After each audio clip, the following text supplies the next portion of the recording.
যত দিন ঘনিয়ে আসছে প্রশ্ন বাড়ছে বা প্রশ্ন ঘনীভূত হচ্ছে যে বাংলাদেশ কি টি-20 বিশ্বকাপে খেলবে।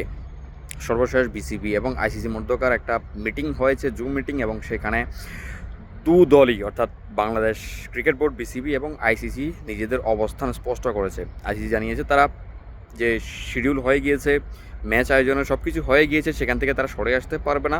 আর নিরাপত্তা যে ইস্যুটি, বাংলাদেশের নিরাপত্তা কনসার্নটি বাংলাদেশ ক্রিকেট দল এবং দর্শকদের, যেটি গতকালকে আইসিসিও জানিয়েছে যে বাংলাদেশ ক্রিকেট দল এবং দর্শকদের, ইভেন মুস্তাফিজের ইন্ডিভিজুয়ালি একটা সিকিউরিটি কনসার্ন থেকে থাকে, সেটি তারা নিজেরাও জানিয়েছে এবং সেটি বাংলাদেশ আরও স্পষ্ট করেছে যে এই অবস্থায় এমন সিকিউরিটি কনসার্নে এমন নতজানু অবস্থায় বাংলাদেশ খেলতে যাবেন, এটি বাংলাদেশ আরও স্পষ্ট করেছে। অর্থাৎ যেই জুম মিটিংটি হয়েছে সেটি একদম কিছু সিদ্ধান্ত না হয়েই শেষ হয়েছে, যেখানে আইসিসি তাদের অবস্থান জানিয়েছে, বাংলাদেশ ক্রিকেট বোর্ড বিসিবি তাদের অবস্থান জানিয়েছে।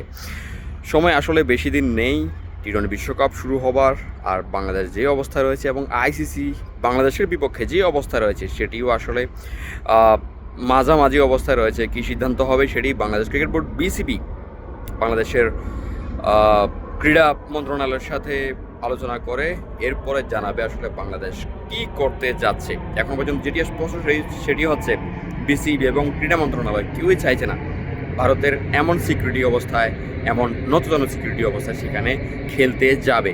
এখন দেখার বিষয় কি সিদ্ধান্ত আসে।